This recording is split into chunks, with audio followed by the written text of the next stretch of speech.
August of 1953, Iran had a democratic government.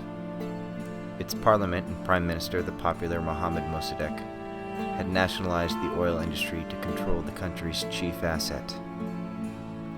Then, the CIA intervened.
I am honored to be in the timeless city of Cairo. We meet at a time of great tension between the United States and Muslims around the world. Tension rooted in historical forces that go beyond any current policy debate. For many years, Iran has defined itself in part by its opposition to my country. And there is, in fact, a tumultuous history between us. Since the Islamic Revolution, Iran has played a role in acts of hostage-taking and violence against U.S. troops and civilians. In the middle of the Cold War, the United States played a role in the overthrow of a democratically elected Iranian government. This history is well known. I have never heard anything about the CIA, especially in 1953. I don't know anything about it. I'm sorry, I don't know anything about that. I have no knowledge of that whatsoever. Something I've never heard of, never known anything about. I have no clue. Can you repeat that? Well, I wasn't born in 1953, so I've never heard of the coup. That was a little bit before my time. After the Eisenhower administration made its decision to overthrow Mossadegh, Allen Dulles selected Kermit Roosevelt to carry out the coup. At the beginning of August 1953, Kermit Roosevelt arrived in Tehran and began this covert operation. It's really a fascinating operation to study because it answers this odd question: how do you overthrow a government? Former Premier Mossadegh's ruined house is a mute testimony to 3 days of bloody rioting culminating in a military coup. Suppose you get sent to a country and you're told, overthrow the government. So what do you do on the first day? What do you do on the second day? In the quick shift of power, Mossadegh was finally apprehended and awaits trial for treason. The Shah, who had fled to Rome, comes home, backed by General Zahedi, military strongman, who engineered his return to power. The general will now have a strong voice in the newly formed government, whose cabinet is seen here with Shah Pahlavi. How do you overthrow a government?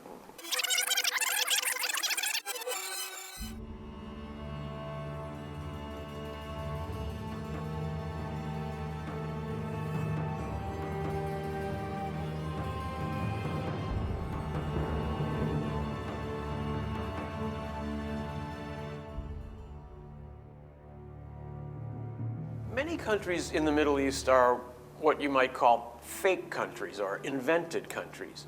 They're countries that were created by outside powers, usually in the wake of World War I.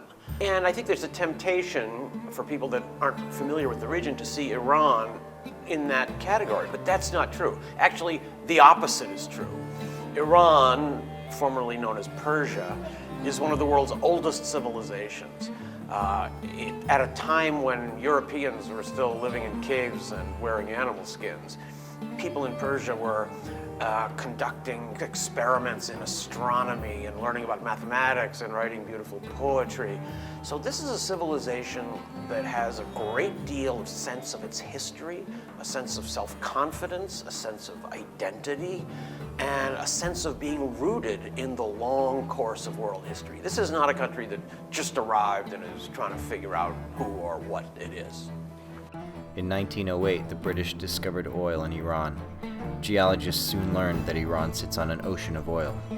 The British decided that they needed oil to run their cars, to power their navy, and to fuel their economy. But Britain has no oil. When oil was discovered there, the British decided that they would like to control that entire resource. Soon after the discovery, this Anglo-Iranian oil company was formed, and it purchased the majority stake.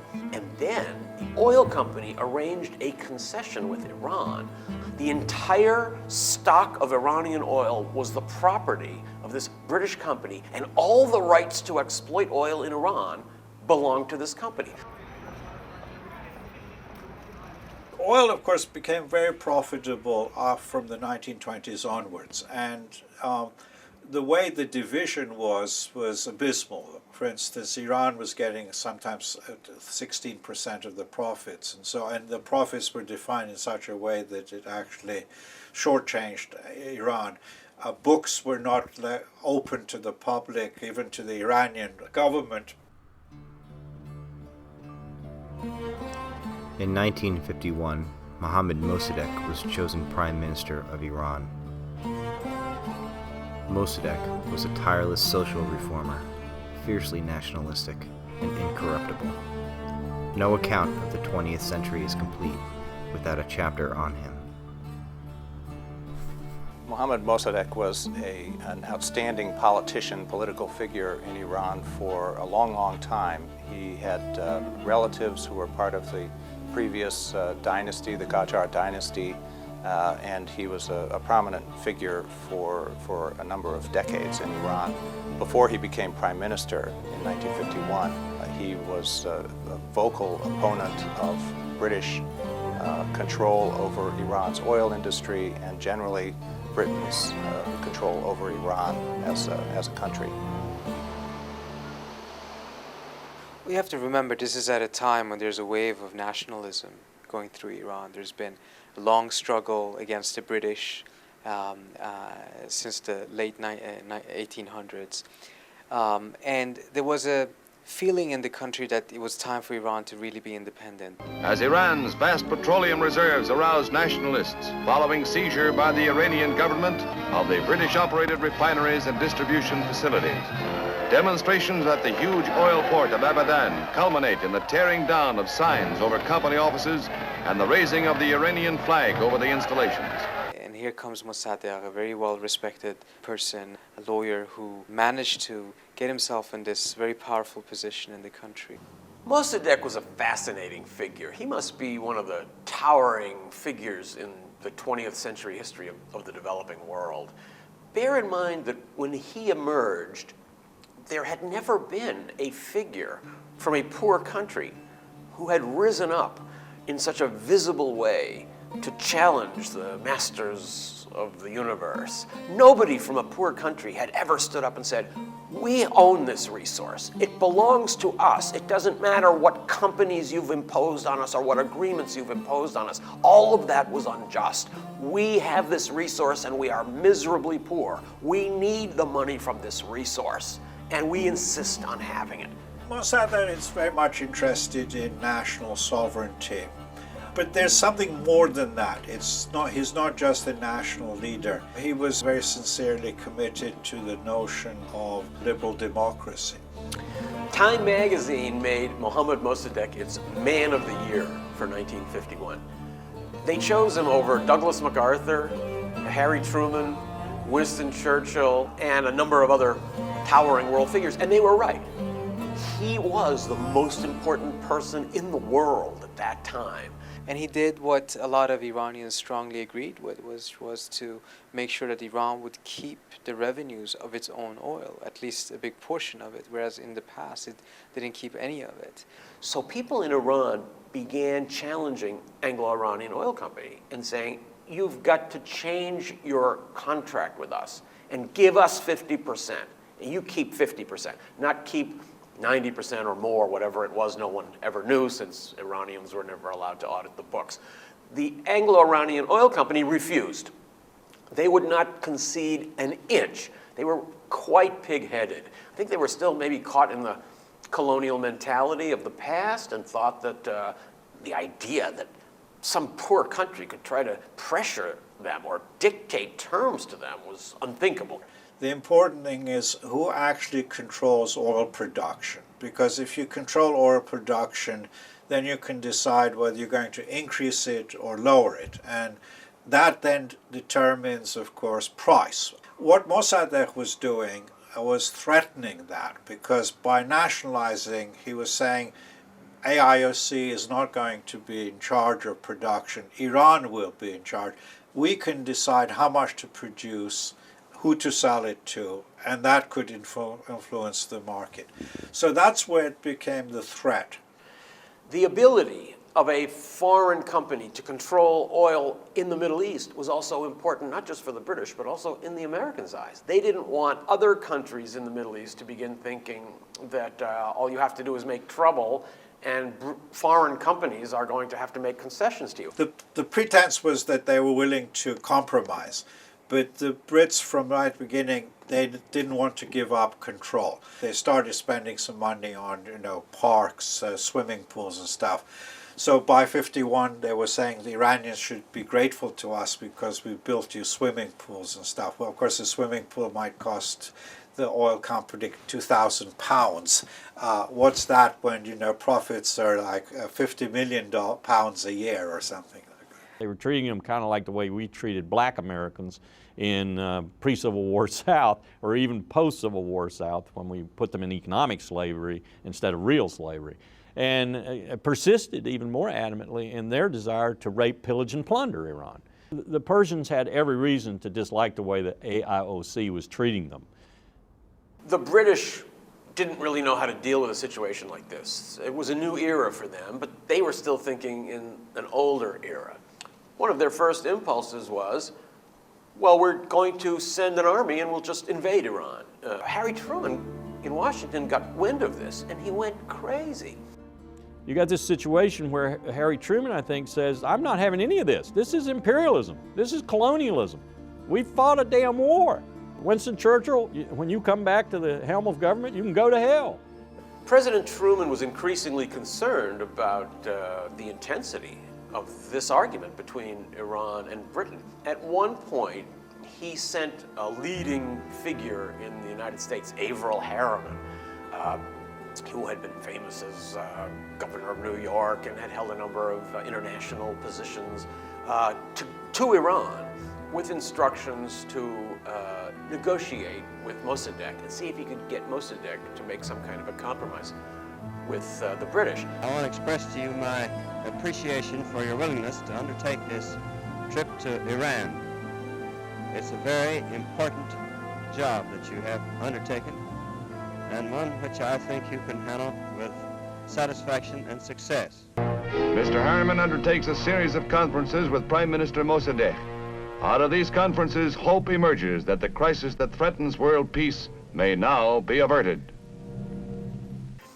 Poor Averell Harriman was shuttling back and forth between British and Iranian representatives trying to make a deal, and realized that neither side was willing to. British policy was to actually undermine Mossadegh initially by putting economic pressure. So one way of economic pressure was to try to close down the whole the oil industry, thinking that the Iranians wouldn't be able to run the oil industry. Actually, Iranians were able to run it. They kept turning up the pressure, hoping that, as one official of the old British company said, when they need money, they will come crawling to us on their bellies. So the next step was to have a blockade. So Iran couldn't sell its oil. And so whenever tankers from Italy or somewhere came to buy oil, the British would actually impound them. And this way, the main source of revenue, of course, for Iran dried up, because Iran's main source of foreign exchange and revenue was, in fact, oil. The British then decided they would take Mossadegh to international tribunals. The first thing Britain did was to submit a resolution to the United Nations Security Council, in which the Security Council would order Iran to give back the oil company. When Mossadegh heard about this, he decided to do something that no leader of any poor country had ever done. He would fly himself to New York, which wasn't so easy in those days, and personally present Iran's case to the Security Council. He made quite a splash in New York City, and he went to visit the Liberty Bell, went to Washington, D.C. He was a very colorful figure, something like your beloved but perhaps slightly eccentric favorite uncle.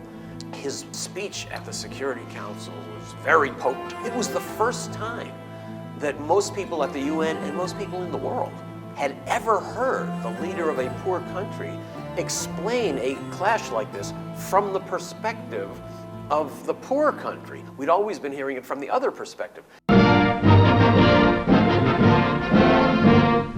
The United Nations once again confronts a grave problem as Premier Mohammad Mossadegh of Iran arrives with Secretary Trigvili at the Security Council to present his side of the explosive Iranian oil case.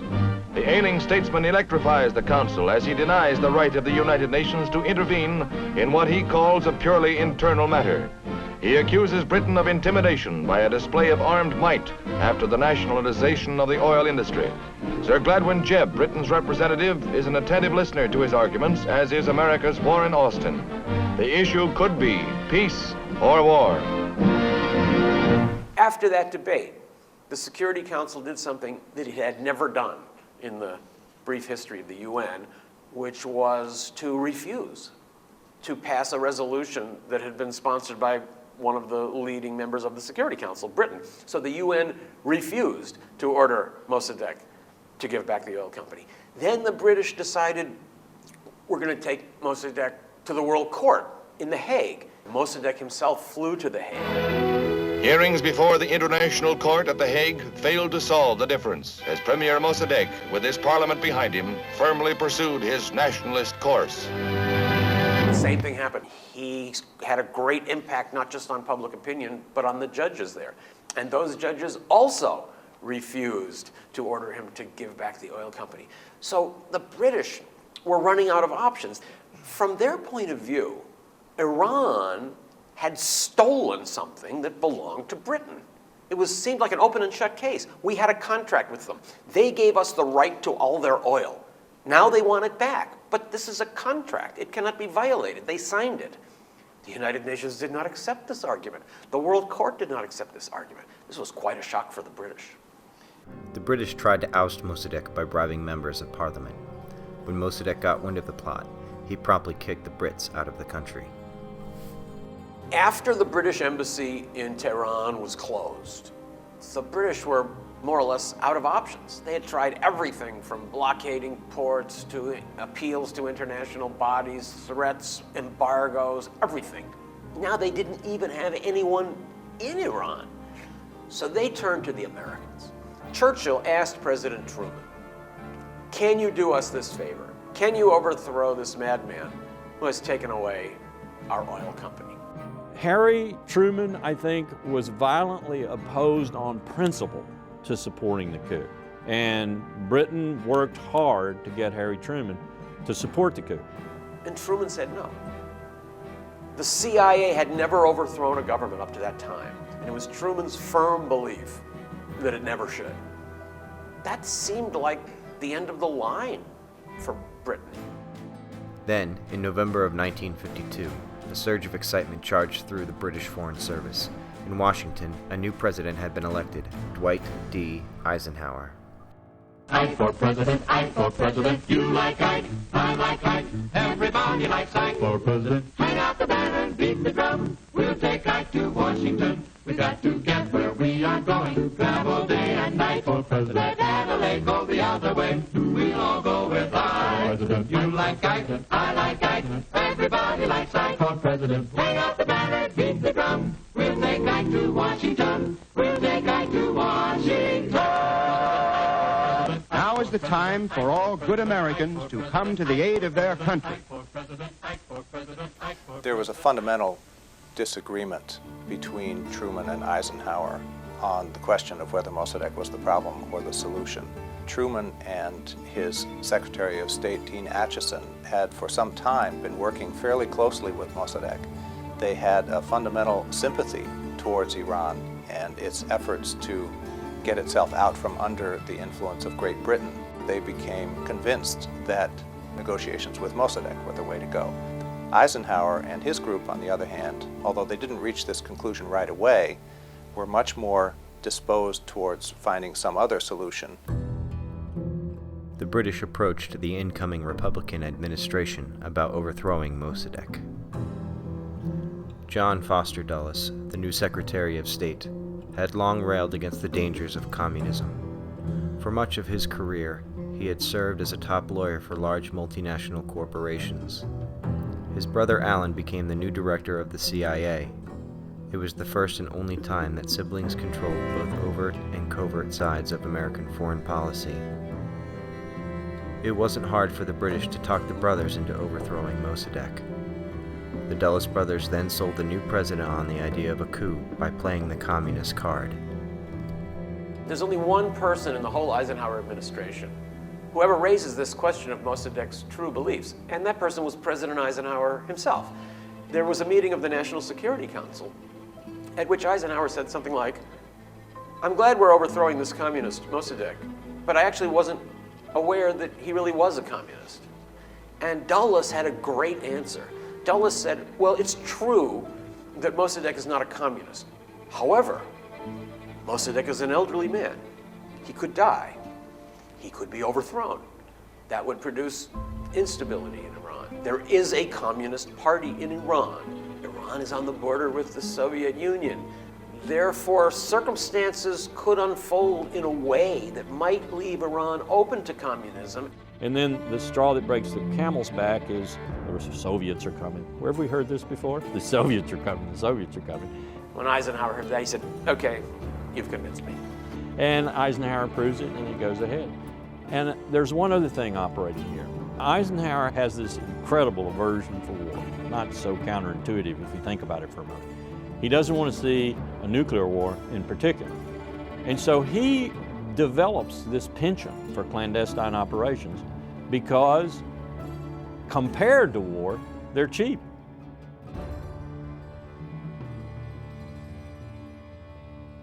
After the Eisenhower administration made its decision to overthrow Mossadegh, Allen Dulles selected Kermit Roosevelt to carry out the coup. Kermit Roosevelt was the grandson of Theodore Roosevelt. He's very well educated. My God, he's a Roosevelt. He is full of energy, the energy of youth, the dynamism of youth and good education, and he wants to serve his country, but he wants to do it in a secretive way. He wants to do it in an adventurous way. He wants to do it overseas and so forth. As the chief of the Middle East section of the CIA, he was the logical choice. So he's a perfect person for this kind of operation. At the beginning of August 1953, Kermit Roosevelt arrived in Tehran and began this covert operation. It's really a fascinating operation to study because it answers this odd question: how do you overthrow a government? Suppose you get sent to a country and you're told, overthrow the government. So what do you do on the first day? What do you do on the second day? Kermit Roosevelt, who really was something like a true-life James Bond, carried out a very effective policy. Roosevelt bribed tribal leaders and newspaper editors who now claimed that Mossadegh was a dictator and had to go. Every day they were printing articles about how evil Mossadegh was, that he was a Jew, he was a homosexual, he was a criminal, he was an agent of the British, anything they could think of to undermine him. Leaving nothing to chance, Roosevelt bribed military officers, religious leaders, and members of parliament. One of the most interesting things that Kermit Roosevelt did besides bribing members of parliament and military officers and everyone else, was his decision to throw Tehran into chaos. He had this idea that if there were riots and outbreaks of violence every day around Tehran, people would begin to think that Prime Minister Mossadegh had completely lost control of the country. So, as the coup day drew closer, he bribed the chief leader of the protection rackets in Tehran, a guy named Shaban the Brainless, to turn out his mob. It was Kermit Roosevelt's idea that this gang, this mob, should charge through the streets of Tehran, beat up pedestrians, break shop windows, fire guns into mosques, and then yell, "Up with communism, we love Mossadegh." And that wasn't even enough. Kermit Roosevelt had an even better idea.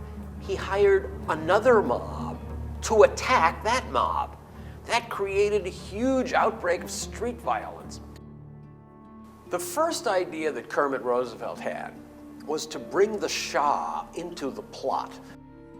The British had occupied Iran during the Second World War, at which time they placed Mohammad Reza Pahlavi on the throne as Shah, or king. Prior to doing so, they forced the Shah's father, a ruthless strongman, to abdicate the throne due to suspected pro-Nazi sympathies. In placing the son on the throne, the Brits hoped that the younger, weaker Shah would be easier to control. The Shah was a great coward and a great pipsqueak and a real fraidy cat, very much different from the image that we had of him 20 years later.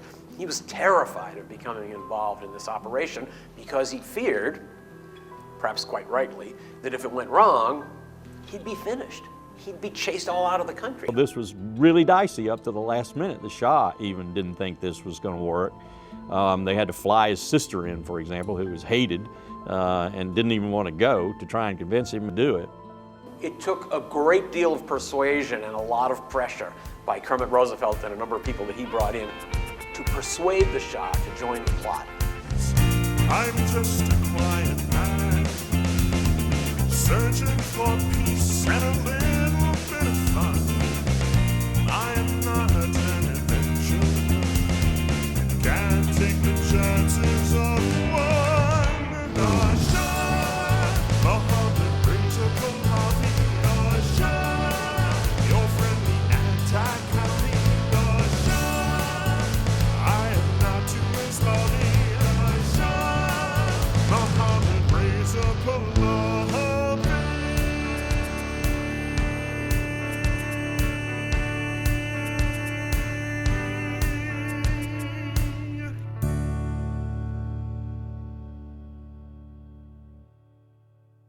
Now, what did Kermit Roosevelt want the Shah to do? It was his idea that the Shah should sign 2 orders, firmans they're called in Farsi. The first order dismisses Mossadegh as prime minister, and the second order names General Zahedi as his successor.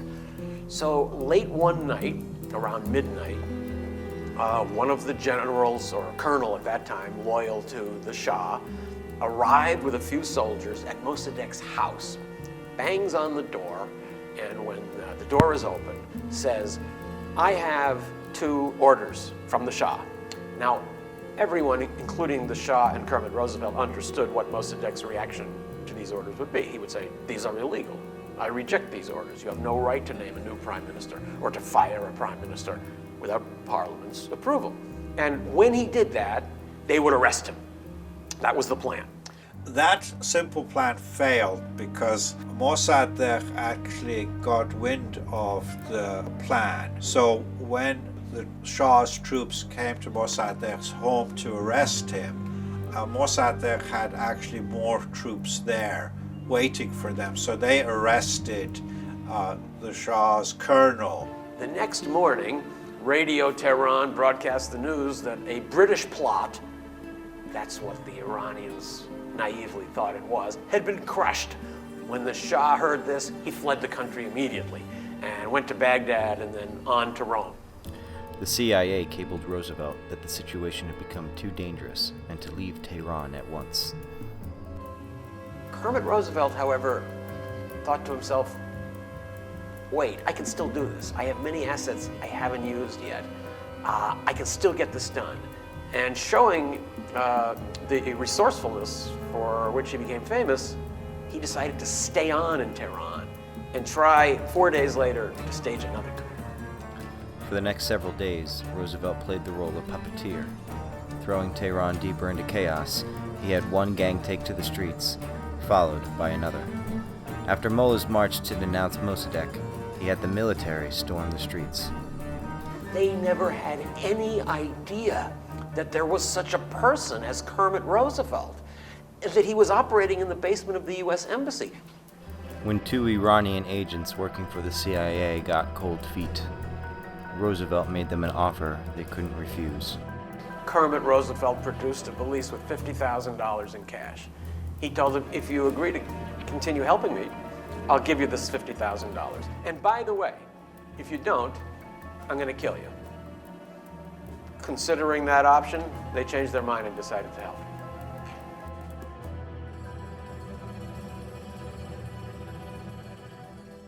Roosevelt knew that the other officers under his control hadn't been touched yet.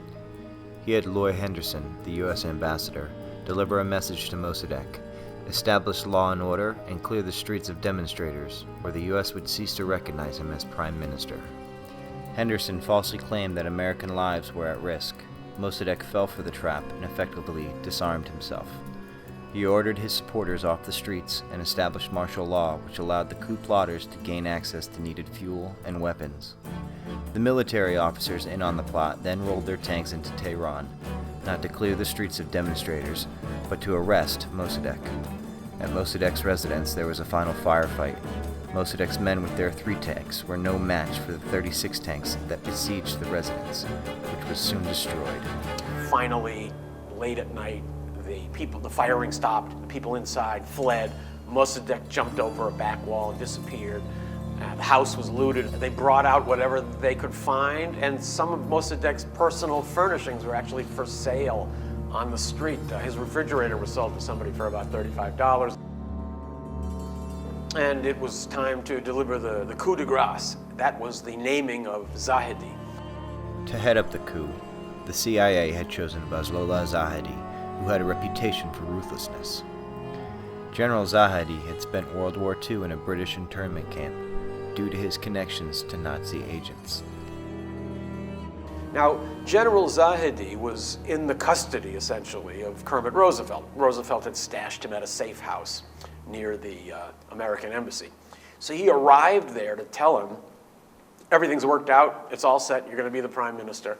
The guy was just sitting there in his underwear waiting for news. Zahedi was brought out onto the streets and rode aboard a tank through the streets of Tehran to the radio station, where he was to make his statement announcing that Mossadegh was overthrown and I'm now your new prime minister. It was quite a festive event, although there was one hitch. As he was about to make his radio speech, the radio announcers decided we need some martial music to show that Iranian patriotism has finally triumphed.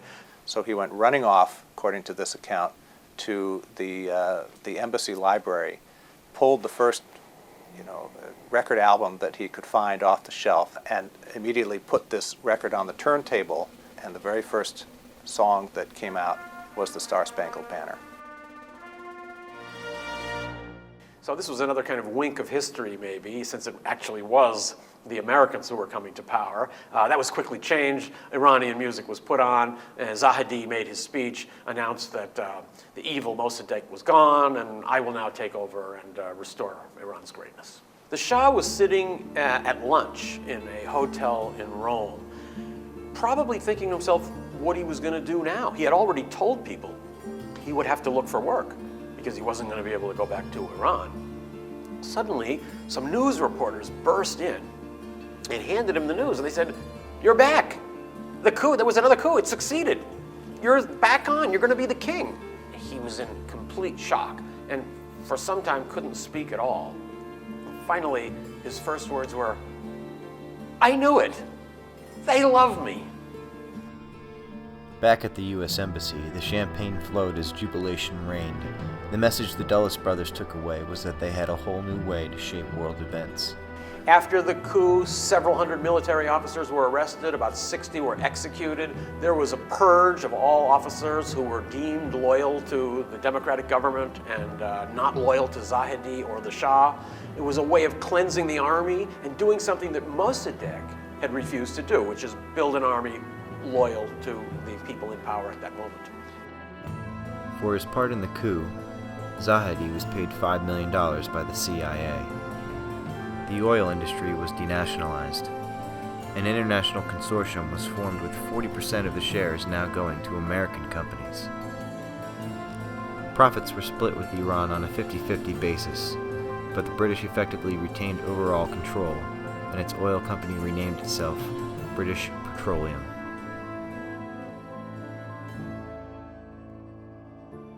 Three months after the coup, Mossadegh was tried in a military court on trumped-up charges of treason. His fiery defense electrified the courtroom and is still remembered today.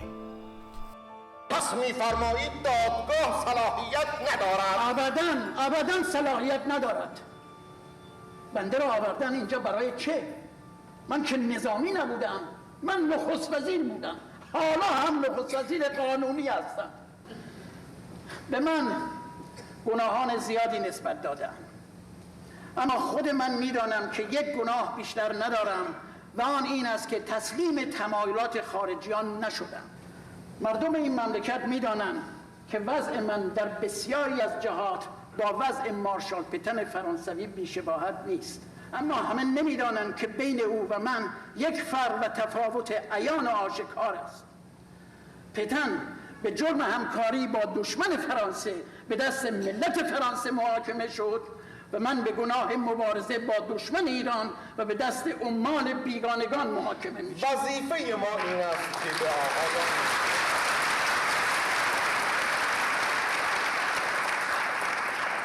حالا این آقا میآید در اتاق من در همین زندان و میگوید دستبند به دست شما میزنم و شما را به تیمارستان میفرستم.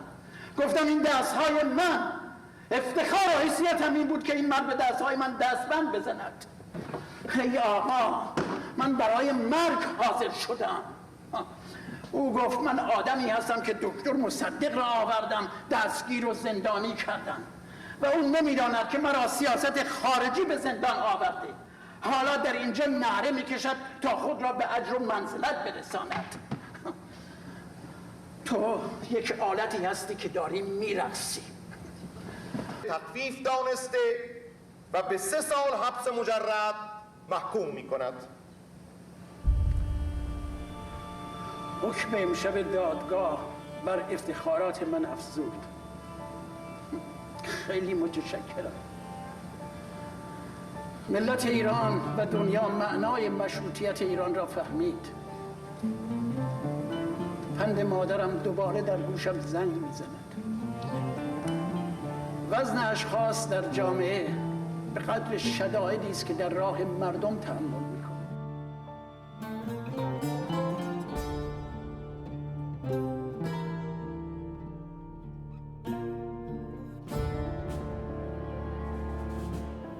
Well, the McCarthy era was a dark time in the United States. This was from about 1950 to 54, thereabouts, when McCarthy was on the scene.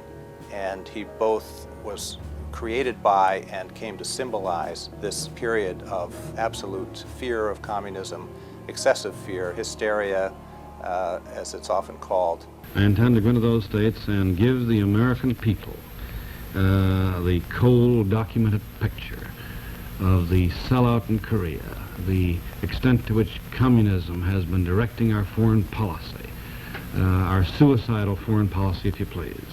It was a time that that created pressures against different American administrations, presidential administrations, to move their policies to the right. John Foster Dulles was one of the big proponents of rollback of communism under the Eisenhower administration. He had been, for a long time, an outspoken critic of Truman's policies about the fears of the United States being soft on communism. and he is known for being a vocal advocate of pushing back hard against the communists. He later admitted that he tended to exaggerate the threat purely because it served certain interests. I think the conclusion that the Soviets didn't have any real implementable, executable designs on Iran in 52, 53, 54, I think it's a pretty sound conclusion. But on the other side of that coin, an even sounder conclusion, I think, is that at this time, the so-called communists, the Tudeh, in Iran, was indisposed to be a lackey of the Soviet Union. Basically, they were an indigenous group, not a Comintern group, not a group that was recruited and funded and marshaled in Moscow and sent to Iran. The ideas of communism were certainly very much opposed to Mossadegh's idea. You could speculate on whether circumstances might have changed over time and communist influence might have grown there. The question of communism threat is often used as a rhetorical when it's useful. So in the early part, when the oil crisis starts, the Americans keep pressuring the British to actually deal with Mossadegh. And the Americans say to the British, if you don't deal, Mossadegh will be overthrown and the communists will take. And the British poo-poo this and say there's absolutely no danger of that. We can pressure Mossadegh as much as we want, there's no communist threat. Later on you find that the British then say we have to get rid of Mossadegh to stop the communist guy. And then people like Acheson are then repeating the earlier British poo-pooing that really there's no real danger of a communist takeover. At the time, of course, you can say the discourse in the West was the communist danger. So if you want to get anything done, you say that. Nowadays, you can say the discourse is international terrorism, and you can justify anything now. But even the Dulles brothers' view that this country was very susceptible to communist takeover is something that they developed themselves and is quite dubious from historical perspective. The distortion we usually get in the conventional view of the coup is that it's a part of the Cold War. It's the US-USSR rivalry that leads the CIA to carry out the coup. I would argue that the coup is really rooted in the oil crisis. When Iran nationalized the oil company, this wasn't just a threat to the British. It was as much a threat actually to all the Western companies, including the American companies, because the same thing could happen to American companies in the Middle East or South America. The summer of 1953 was a turbulent time, and of course very threatening and dangerous for Mossadegh. Mossadegh's house should have been sacrosanct. It was not, and the mob went after it. I was horrified by the bloodletting in the streets. There were tanks attacking the house. There was a lot of killing then. 300 people died in that couple of hours. I interviewed the Shah amongst a group of reporters there, me and people from United Press, and he just was kind of bubbling over with glee at having been saved. I met Kermit Roosevelt for the first time after the coup. I had several discussions with him later about, do you really think now that was a good idea? And he said, oh yes, it'd give us another 20 years or something like that. And it was the most reactionary. He was obeying orders, Kermit was. And I don't know, I think he truly believed in his mission. The 53 coup is like a guillotine in Iran. It inaugurated a massive repression, and it changed the landscape. So the political situation, besides being more repressive, secular organizations like the National Front, the Trita Parsi, were in fact disassembled, dismantled. they couldn't function after 53. The 53 coup was clearly a big success for the CIA as they saw it at the time, and it fit perfectly with the ideas of President Eisenhower, the Dulles brothers, and others who thought that covert operations was a very powerful tool in U.S. foreign policy, and it clearly served as a model, or provided lessons for future operations, including the following year in 1954 in Guatemala. At the time, this coup seemed like a great success. But let's look back at it from the perspective of history, from the perspective of today. The Shah ruled for 25 years with increasing repression. His repression produced the explosion of the late 1970s, what we call the Islamic Revolution. That revolution brought to power a clique of fanatically anti-American mullahs who had spent the next quarter century vigorously and sometimes very violently trying to undermine Western power all over the world. So, from the perspective of history, this coup doesn't seem quite so successful at all. A lot of history came out of 3 weeks in Tehran in the summer of 1953. People remember this, even if it's not something that necessarily happened yesterday. You have to remember, Iran is a country with a very long history. It is a culture that is very much dependent on people understanding and knowing its history. So something that happened 50 or 60 years ago is not that very far back for a country whose history stretches 3,000 years, maybe. What's interesting about 53, that is the episode, that is the time in which America, in the Iranian mindset, becomes a violator, becomes an aggressor. Prior to that, the view of Americans and the view of America amongst the Iranian public was an extremely positive one, and well-deservingly so, because America was correctly viewed as an anti-colonial power who opposed colonization, who itself had fought a war of independence against who? Great Britain.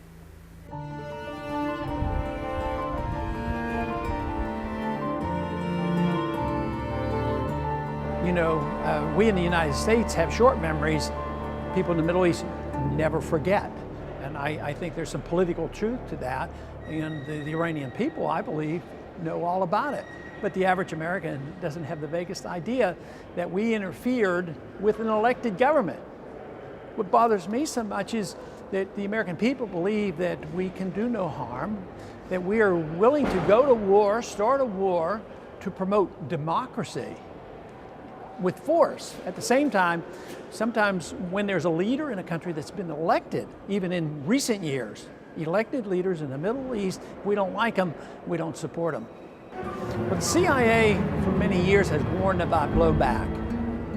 I know that when I brought that term up in the presidential debates, it wasn't my term, and I referenced it to it having been established by the CIA, because they knew and understood this, that it can come back on us. It's an unintended consequence. We should know what went on in 1953, what happened with the coup there, but I think that the goal of all individuals ought to be to know the truth about our history and not to hide from us. And when the history is distorted, I think we just continue to make mistakes. So history is helpful if we're honest with ourselves. I think that's the most important thing for any country or any people, is to be honest with ourselves, because when your own government does harm and you ignore it or pretend it never existed or defend it for the wrong reasons, it's very detrimental. If the United States had not overthrown the Mossadegh government, it's at least conceivable that democracy would have continued to thrive and consolidate itself in Iran. We might have had a stable democracy in the heart of the Muslim Middle East all these 50 years. I can hardly wrap my mind around how different the Middle East might look today, had that been the case. Alan Dulles ran our intelligence. Prince man we've never heard of since. But in 53 he got himself a plan to start himself a big old coup in Iran. From that moment they would say everything's okay. Working for the CIA. the idea that it is necessarily nefarious, it's always engaged in overthrowing governments, that's false. That's for the birds. The government of Mossadegh, if you recall history, was overthrown by the action of the Shah. As far as I know, we don't engage in assassinations and kidnappings and things of that kind. As far as I know, we never have. I hope I have a reasonable moral standard. Well, the Iranians were organizing themselves, and really all they needed was support and, to some extent, professional guidance.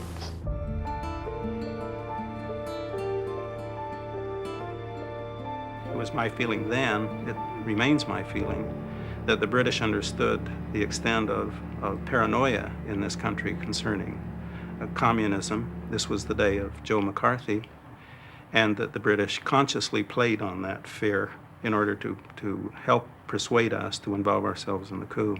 What we did from Washington was to write some of the articles that would appear in the Persian press. And these articles would appear thanks to the Rashidians, who had contacts, I believe, with probably 4/5 of the Iranian press. And they were designed to show Mossadegh as a communist collaborator and as a fanatic, as a person who didn't understand that you could be both nationalistic and positive.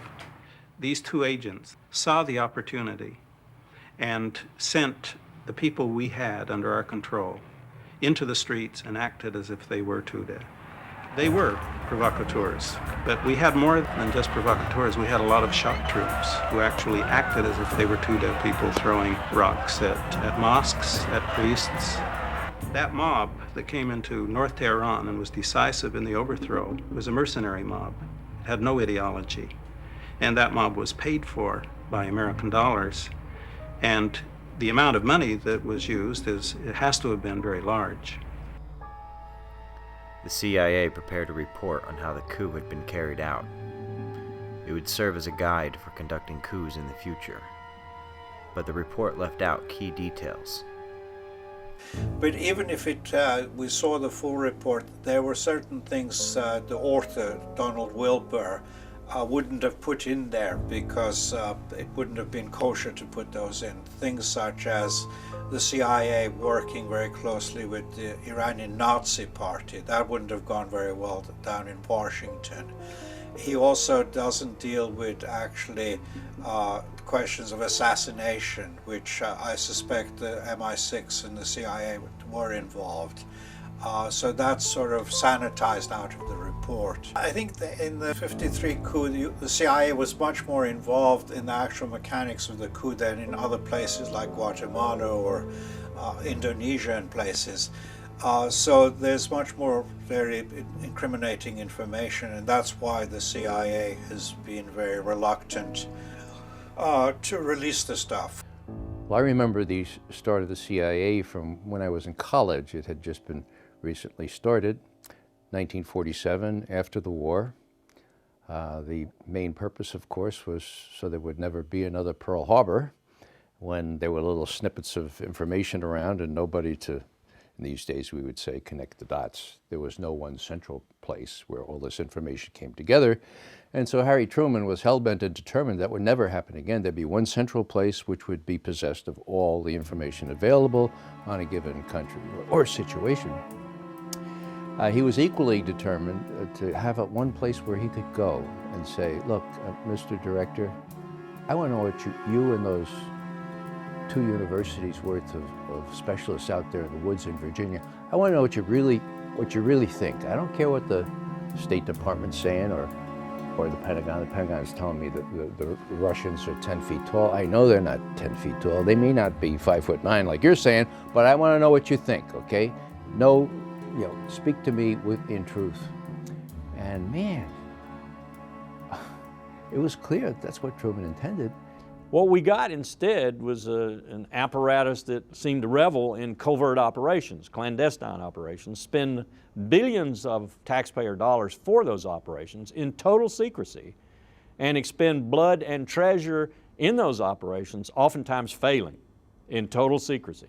He wrote an op-ed, I have a copy of it here, an op-ed in the Washington Post, December 22, 1963, as he watched these things happen. You know, he watched Iran and he watched Guatemala and he saw governments toppled. And he said, hey, man, hey, time out. That's not what I intended here. It says he simply does not recognize the entity that he helped create in 1947, the CIA, and clearly his angst is about the covert operations aspect of the CIA, and he sees it as a danger to the integrity and the health of our democratic republic. I have a copy of this thing. What he says is this. The title is Limit CIA Role to Intelligence. Well, yeah, hello, that's what it was supposed to be all about, right? Okay. Quote, I never thought that when I set up the CIA, it would be injected into peacetime cloak and dagger operations.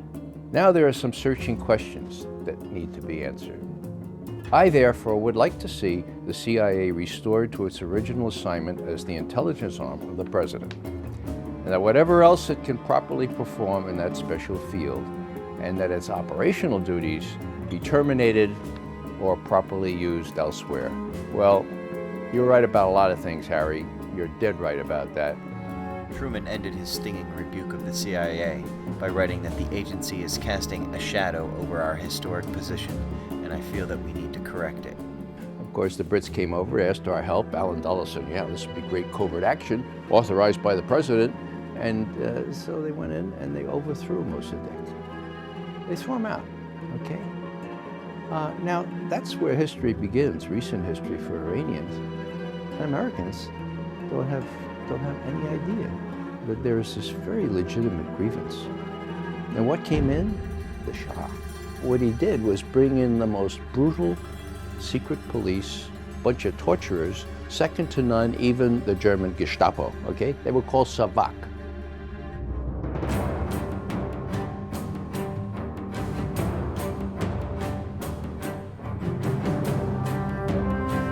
With the help of American aid and training, Savak was created in 1957.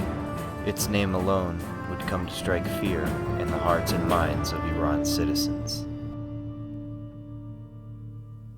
Well, the Savak becomes essentially the secret police for the Shah, and their training and education and their modus operandi and so forth are more or less given to them by the CIA personnel who are, and as far as I can tell, there are also some military involved in this. The CIA and the military often work together, a very insidious relationship in my view.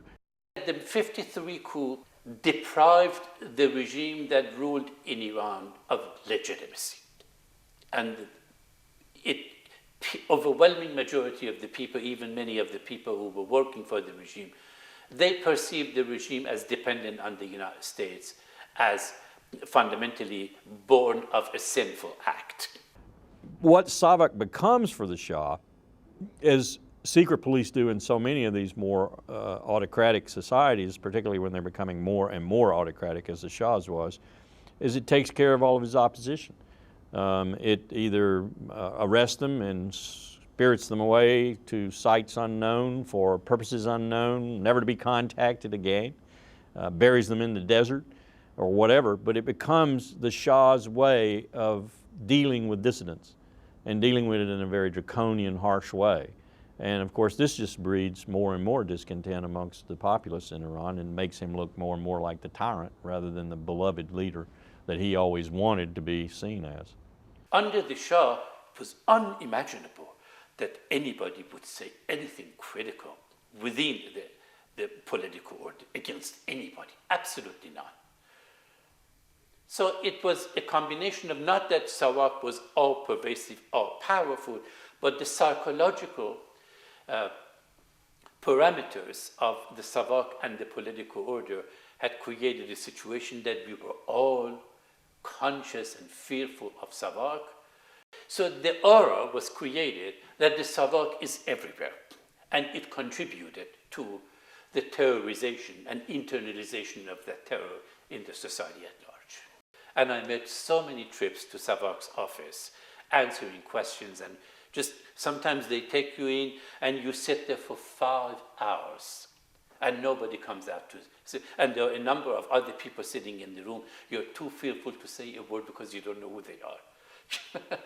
So I did experience, it was the very beginning. It became far more vicious as time went on because it was the beginning of its formation when I was still in Iran. Several of our students, got refuge on the roofs, the 5th floor, the 6th floor. They threw them away, just threw them like garbage down. And many people got killed that way. Many people had broken legs or arms, or being in the center of these torture chambers, hearing all of these cries and screams coming everywhere. I mean, I couldn't sleep for a minute, that 24 hours. Because of this, I mean, you are in the solitary and this guy is screaming, kill me, don't do that, just kill me. And this, I mean, screams all over it. Feel your this time they handcuffed me. This way, there was this hook, and they could raise it so I could be kind of hanged with my hands and the pain all over. Anytime you protest they something, beat so bad. They beat me about 100 flags, and I get unconscious. I was people torturers would come and just to have fun. It was bleeding, my mouth was bleeding, blood was all over my body, and death would be, I mean, just a relief. It's difficult for you to talk about it. It's a horrible experience. You don't have to if you don't want to. If you don't. I have a duty to say these things for American people to know what was life under the Shah.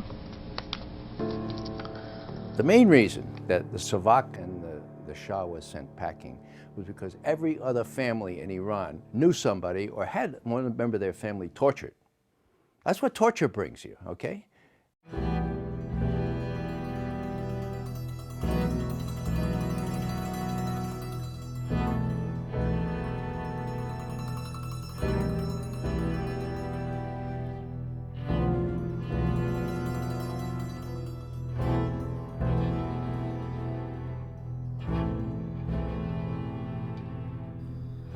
After 25 years of increasingly despotic rule by the Shah, millions of Iranians took to the streets in what would become known as the Islamic Revolution. The Shah fled the country in January of 1979. Later that year, Iranian students overran the U.S. Embassy in Tehran when the Shah was allowed to enter the United States.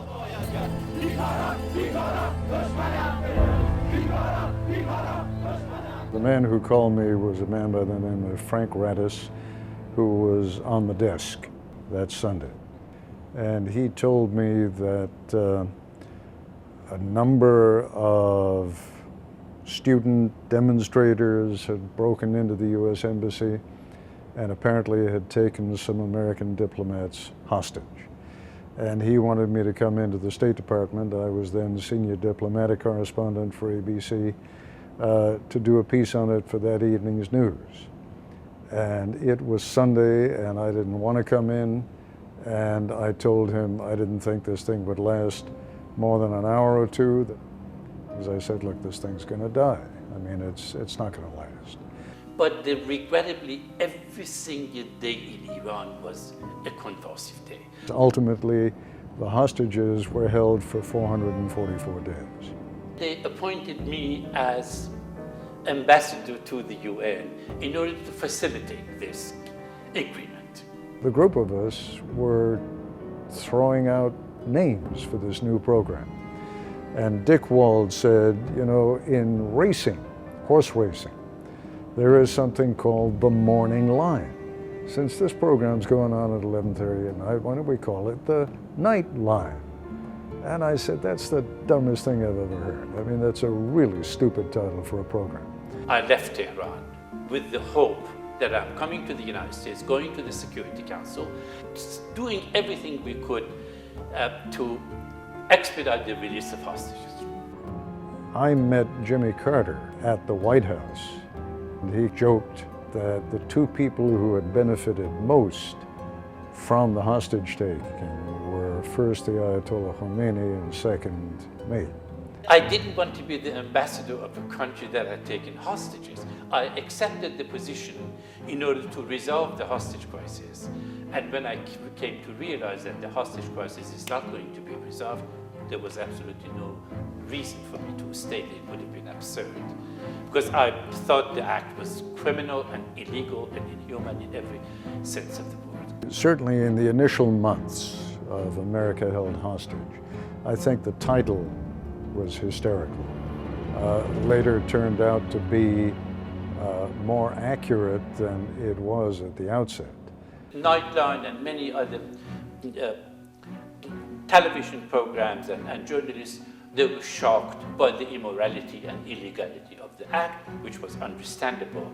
And yet, after 25 years of supporting an illegitimate government, overthrowing a democratically elected the Prime Minister in 1953, it was the responsibility of the press to gain an understanding of why it happened, while at the same time condemning it. The Nightline and other television programs did not do that. I forget whether we did that. If we didn't, it would have been a huge oversight. We should have, because that clearly was,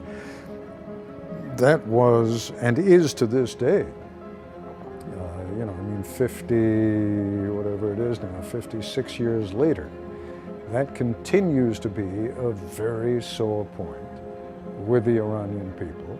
When they had guests, or the newspapers interviewed various people, in an article you could read a sentence or a phrase about the coup, but the reader of the article is not going to end up thinking about the connection between what happened in 1953 and what happened in 1979. And if you show just a little bit of imagination and think how we would feel if some power greater than the United States had overthrown one of our presidents, had assisted one of our enemies in assaulting the homeland of the United States, had supported someone that we felt was a pretender to the White House, and given him all kinds of weapons, and overlooked human rights abuses that he and his secret police inflicted on the people of the United States, I think we'd feel pretty upset about that, and we would probably harbor that grudge for a generation or 5. The hostage crisis, in one sense, was a very simple thing. I mean, you had a group of students who wanted to demonstrate against the U.S., who were unhappy with the way things were going. Well, the role of the Shah was an important element in the evolution of events in Tehran after the revolution. What was going to happen to him? Should we anticipate that he would again be restored to the throne? Would we engage ourselves in the kind of coup we did in 1953 to restore him to the throne? That was the concern on the part of the revolutionary elements in the city of Tehran at that time, in 1979. The Shah had been admitted back into the United States, and this was considered to be the first step to returning him to the throne. That was not true, but that's the way people remembering 1953, they thought this was the first step in bringing him back. But to admit him into the United States in the context of the revolutionary ferment that was abroad in that country at that time, that was in 1979, that was something else. So I said, no, let's not admit him.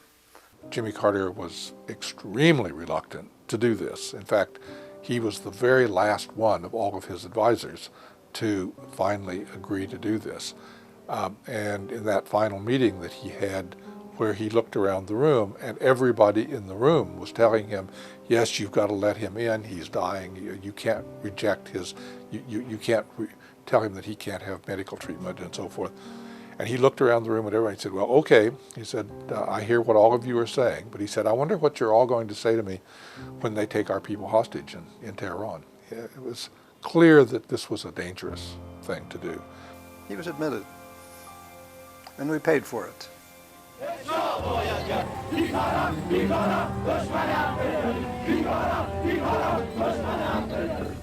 The actions of Iran have shocked the civilized world. For a government to applaud mob violence and terrorism, for a government actually to support and in effect participate in the taking and the holding of hostages is unprecedented in human history. They knew about sit-ins. and they were going to come in, make their point. They had done it once before. It had been done once before at the embassy in February, and it ended within 48 hours. They very much had the same idea that this would be a short-lived thing. And they were as surprised as anybody else when Khomeini threw his support to the students.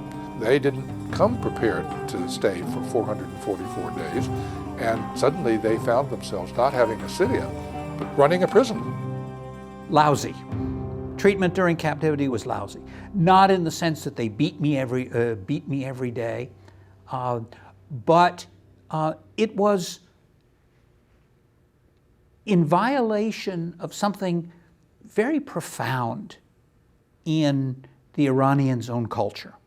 One of the leaders of the student militants who were then holding the three of us in solitary confinement, each of us in separate cells, he came in to see me one day in my cell, and I took the opportunity to say, look, why are you doing this? It is totally contrary to all Iranian traditions of freedom, human rights, treating us this way, physically abused as hostages. It is totally, absolutely wrong. Why are you doing this? He responded by saying, you have nothing to complain about. Your country took my country hostage in 1953 totally and abrogated the opportunities that we had then for a free, participatory democracy. I was reminded of 1984, particularly if you remember the incident in there of the 2 minutes hate, that every day at Winston Smith's ministry, they would all stop work and they would get together and they would have 2 minutes of hate, and they would shout slogans and scream and yell and get all excited. And then they would have hate week. That seemed very much the situation we were in. I couldn't identify it today where it was or is, but it was a prison, a dark, cold prison where my colleagues had been held in and out of prisons during those months. And I could do nothing to help them. That was my hurt. That was my mental hurt, if you will. But beyond what happened to me personally, the event still resonates. It resonates in this country, it resonates around the world. And for better or worse, and mostly for worse, it shapes the way people look at Iran. The student captors also controlled all of the library of the embassy compound, and so we all got access to books eventually. Not the books you wanted. One of my colleagues is much quoted as having said, the first book they gave me was a goddamn geometry book. I never liked geometry, but I read everything in that book. You ignore history, and you ignore Iranians' view of history, and you ignore the history of the United States and Iran at your peril. To give you the simplest example, in October of 1979, when the White House decided to admit the Shah to the country, it said, all right, we will do this, but we will tell the Iranians that we're doing this only for humanitarian reasons, because the Shah is sick, and so he's coming to the United States only for medical treatment, and there is no political agenda. Well, that may have been true, but given the history of US-Iranian relations, I doubt that any Iranian over the age of 3 would have believed such an explanation. And perhaps that was why the events of 1953 and the Americans coming, eventually siding with the British, working to overthrow Dr. Mossadegh's nationalist government, came as such a profound shock. I mean, had it been the British, they probably would have been expected. Had it been the Russians, would have been expected. But from someone who you thought was your friend, it was seen as a very deep betrayal. Well, freedom, as one comes to appreciate eventually, certainly as a hostage in solitary confinement, is a beautiful thing. They were 20 years old at the time. We were all 20 years old at the time. When we're at that age, you're emotional, you don't think through what you do. I don't blame them so much for what they did. I blame those who rode the wave, who did not take up their responsibilities. I understood what their zeal. You have to understand that, even though you think they are wrong. You give them credit for being zealous, and they sure as hell were determined to hold us as long as they could. I have no particular malice toward each and every one of them, except my hope for them is that my wish for them is they'd never get a visa to come to my country. I can get emotional on that subject. You make gestures. You lower the tone of the rhetoric. You stop the sermonizing. You put your preconceptions aside. I have said since the day I left, since the moment I entered the Algerian aircraft to return me to freedom, I said it to this principal hostage taker at the top of the ramp. I look forward to the day when your country and mine can again have a normal diplomatic relationship. I have advocated that ever since. I have preached the need to talk. We should be talking. Now, will that bring an immediate change? Will that bring immediate positive results? Probably not. Suspicions still run deep. You don't overcome 30 years of hostility with one speech or one gesture, but you keep at it.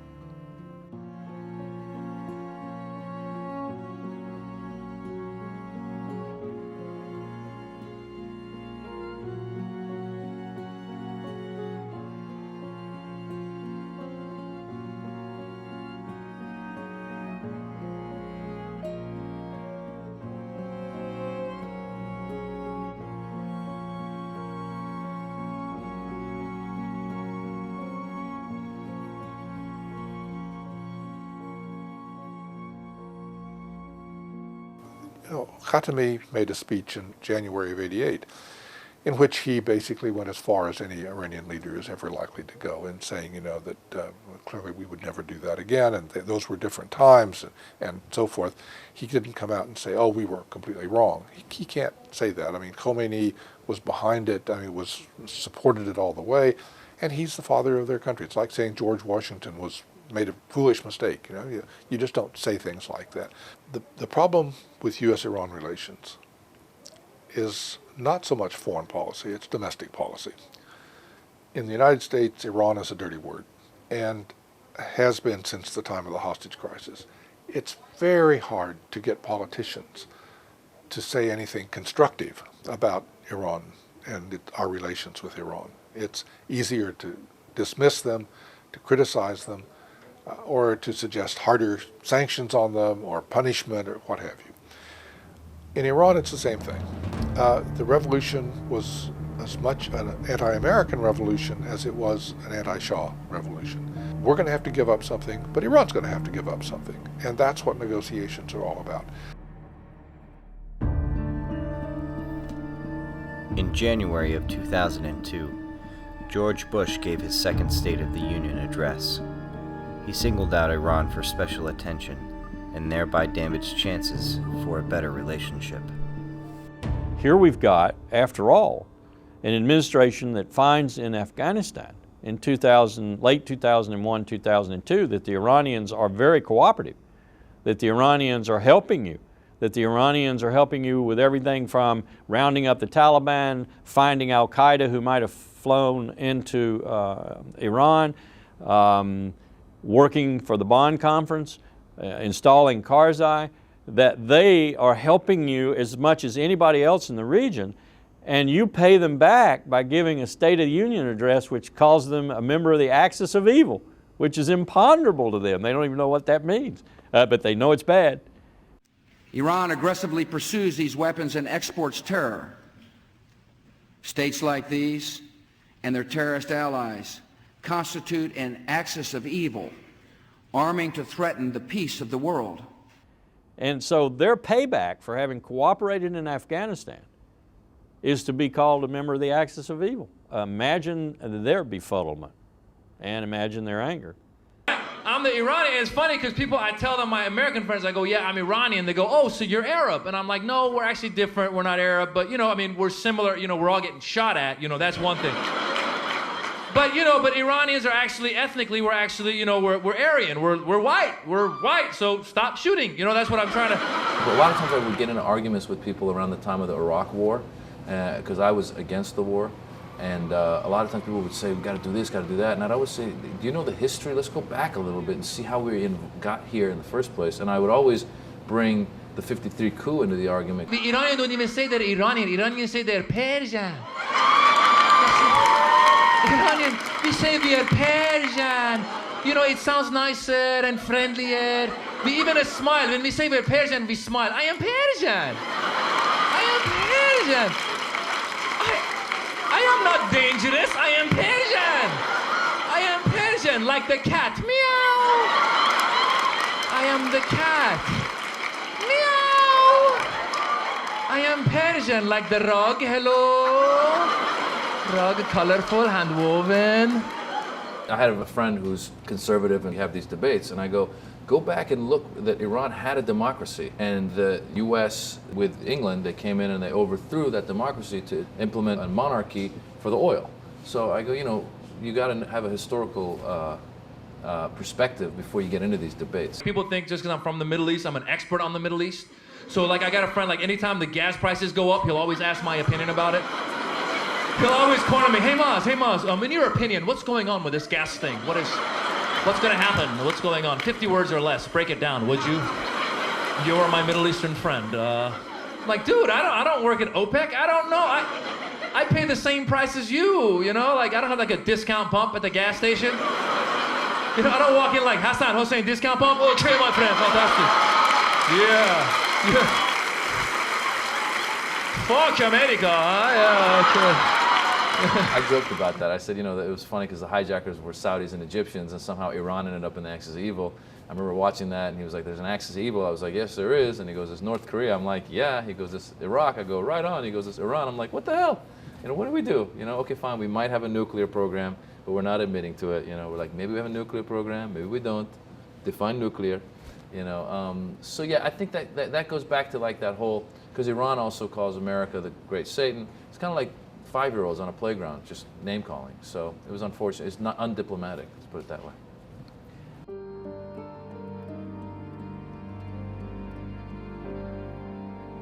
The Bush administration came into office thinking there was a quick and easy solution to the proliferation problem. Fortunately, there's now a widespread, at least expert consensus, that this strategy of forced regime change didn't work, that the solution is to leave the regime change up to the people of the country themselves, the only ones who can really change the regime, and to seek other combinations of pressures and incentives to convince those countries, convince those people to abandon nuclear programs. The Iranian program is a threat in many ways, but the answer isn't to force the regime to give up the program. No country has ever been forced to give up a nuclear program, but lots of countries have been convinced to do so. The NIE also correctly understood that the drivers behind Iran's program were not some crazy idea of a global genocide or annihilation of Israel. They were the same motives that have motivated most countries who've pursued nuclear weapons: a desire for security, to protect them from attack, a desire for enhanced prestige. Think India getting the bomb. There is no real military option here. History is very clear on this score. An attack on a country causes the people of that country to rally around the leadership, not flee from it. It often will lead to an acceleration of military programs. Containment works. Deterrence is alive and well. The worst case scenario is not good, but it's a lot better than starting a nuclear war in the neighborhood. No U.S. president has ever spoken that way to the Muslim people.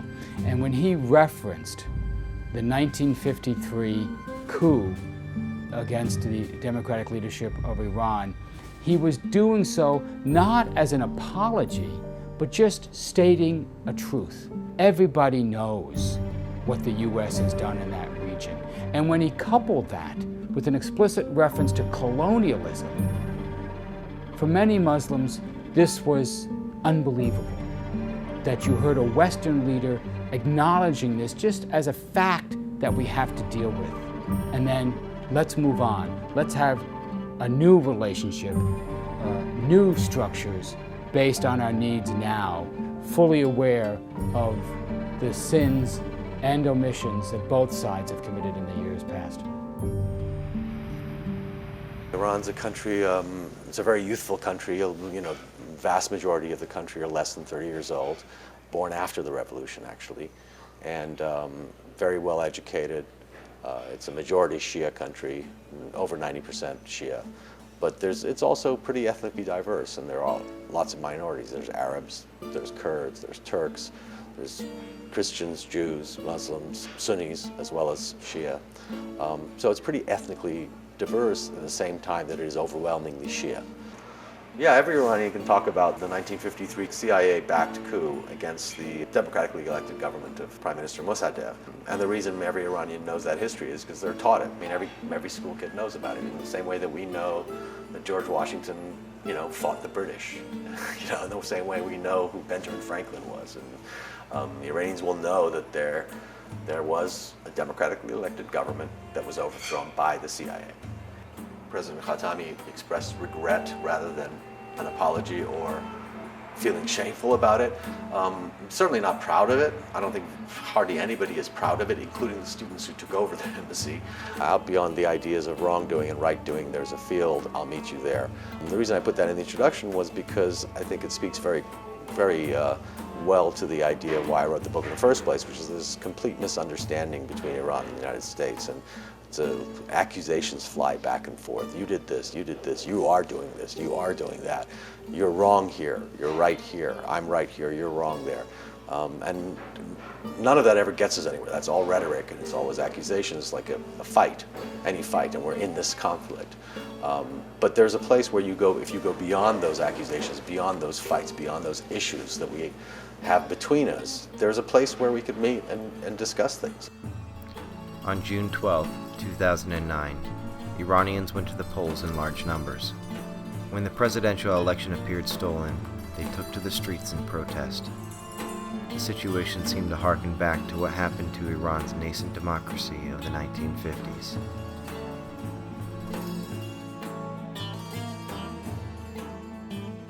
The protests have subsided, but it's obvious that people's sense of anger and injustice hasn't subsided. And millions of people, which represent a diverse swath of Iranian society, not only in Tehran but throughout the country, are risking their lives almost on a daily basis for greater political voice, for more economic opportunities, for more social freedoms. And I think Iranians have really inspired people throughout the world. Mousavi has earned tremendous respect from people for not backing down to the hardliners, for continuing the fight. And in a way, the relationship between Mousavi and the crowds is somewhat symbiotic, in the sense that I think the crowds are inspired by Mousavi's unwillingness to back down. And Mousavi, frankly, is awed, I think, by the courage of the crowds, and that allows him the political capital to remain defiant. What's interesting about Mousavi is that he is not an opposition candidate who has actually been an opponent of the regime. He's someone with impeccable revolutionary credentials. He was prime minister for 8 years. He was someone who was close to the father of the revolution, Ayatollah Khomeini. And he's not calling for a wholesale revolution. What he's saying is that the revolution, the ideals of the 1979 revolution, have veered off onto a dangerous path, and we need to take it back onto the Rah-e-Rast, as they say in Persian, the right path. In the late 1970s, the iconic images which emerged from the revolution were bearded, middle-aged, traditional men. The iconic images from this movement have been young, educated, modern female, like Neda Agha Sultan, who was killed.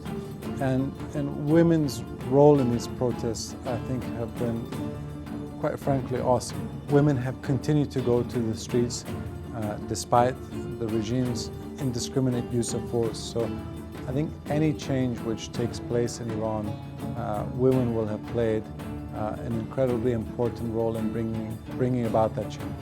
And it's remarkable that days and weeks and months, and I'm sure years after Neda's death, people from around the world are never going to forget that image, and are never going to forget her tremendous bravery, and are never going to forget the conditions under which she died. Right now there's an incredible whirlwind of emotions that Iranians are feeling. There's tremendous hope and tremendous fear all at the same time. There is this hope that finally, after 30 years, there is light at the end of the tunnel. There's hope for a more modern, progressive, tolerant Iran. You have a unique situation in the sense that right now about 2/3 of Iranians are under 33. So they don't remember the 1979 revolution. They have no inherent enmity towards the United States. They have no inherent loyalty toward the Islamic Republic. 2009 is a much different world than 1979. 1979, there wasn't internet, there wasn't satellite television. People couldn't see what was taking place beyond their borders. This has been a movement which has transcended age, it's transcended gender, it's transcended geographic location, it's transcended religiosity, it's transcended socioeconomic class. And again, when millions of people have taken to the streets, despite the risk of force, despite the risks to the security, you can only imagine that there's millions of people who feel solidarity with them at home. So we should not underestimate the magnitude of this moment.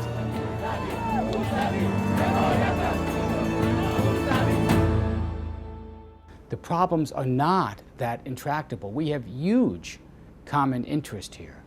And we have resolved problems much greater than this. In my life, I've seen miracles happen.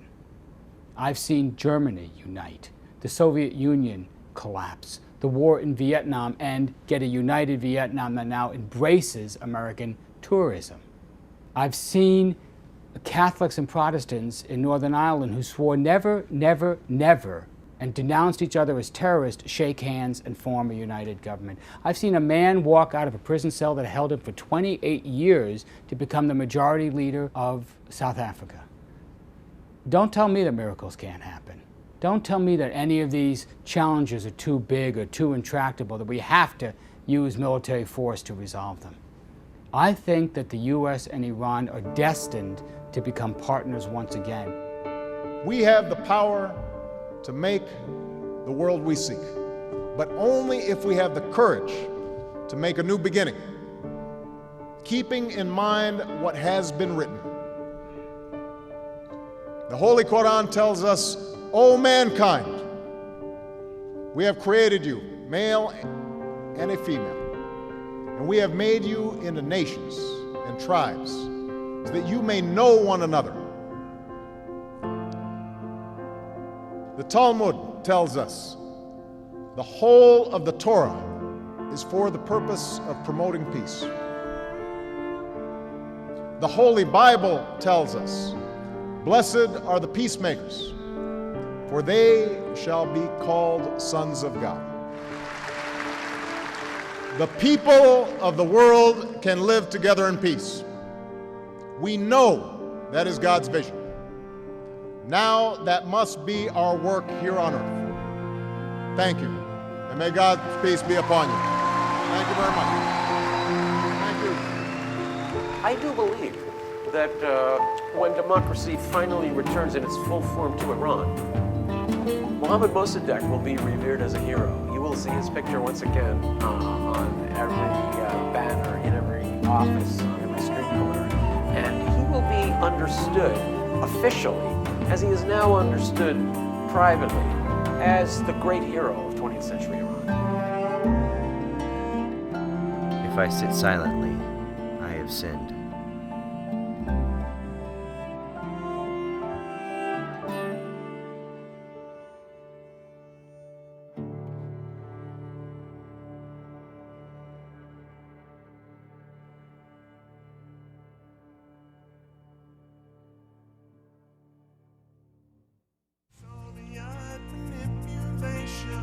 Islamic humiliation, a quiet assassination.